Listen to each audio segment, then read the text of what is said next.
Today, we're diving into one of the creepiest mysteries ever, the disappearance of an entire village in northern Canada. On November 26, 1930, a news article was published in Canada.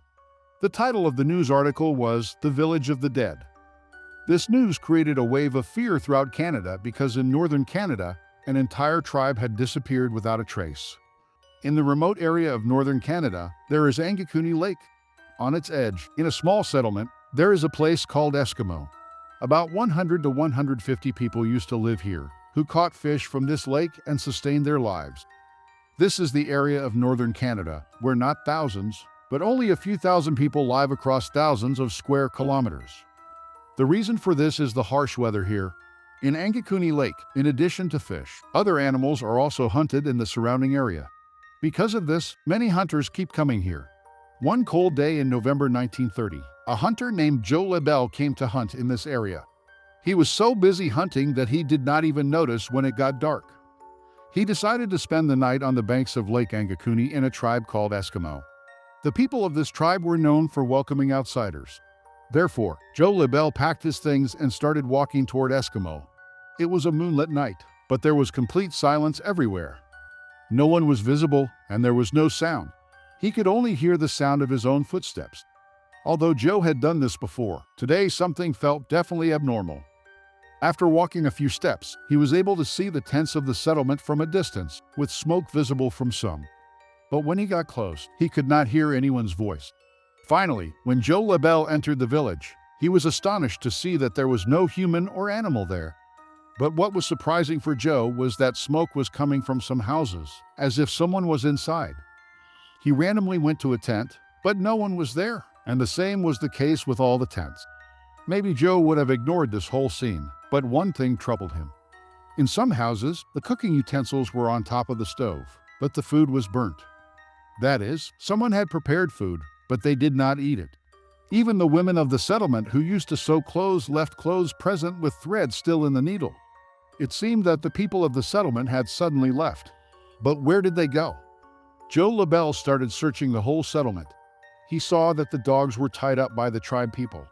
There was a rope around their necks, but the dogs were dead because of hunger. Although there was food in front of the dogs, there was no one to feed them. At one place, he saw a grave being dug. Looking at this grave, it seemed that it had not been long since it was dug.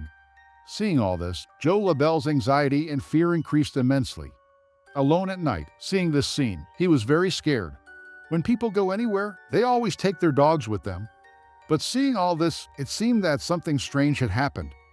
Something strange forced people to leave suddenly, leaving their dogs, clothes, food, and not even putting out the burning fire.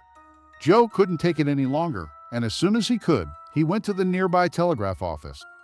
There, he contacted the Royal Canadian Mounted Police and told them what he saw. When the police arrived in the village, everything Joe Lebel had said turned out to be true. The police suspected that someone had attacked the village and killed all the people. But if this was the case, there would be bloodstains in the village. If there was no blood, there would be scattered goods. The police immediately began a search operation to find the villagers. During this operation, a very unique thing was found that perhaps no one had noticed. The whole settlement was covered with snow, but there were no footprints in the snow. There were only the footprints of one person, Joe Lebel. That is, if no one other than Joe came and no one else left the settlement, then where did the people go? The lake was frozen and the boats of the villagers were standing on the ground. Since there were no fish in the lake during this season, the boats were pulled onto the ground. If the villagers had swum into the lake or been killed and thrown into it, the ice layer on the lake would have certainly broken or been scattered. The police investigation revealed that the people had disappeared 8 days before their arrival. The death of the dogs was not due to starvation for just 1 or 2 days, and the smoke coming out of the houses was a sign that they had not been there for a long time. The smoke keeps coming out for a long time even after the wood has been extinguished. There were many questions in front of the police, but not a single answer. After months of the search operation, the police finally marked the case as unresolved and closed it.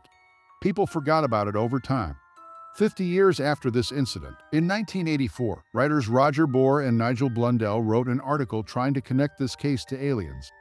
In the article, they said that when people explored the area near Angikuni Lake, they found a hunter and his 2 sons. The hunter claimed he had often seen flying objects over the lake, which were different in shape, flying towards the village where the Eskimo tribe used to live.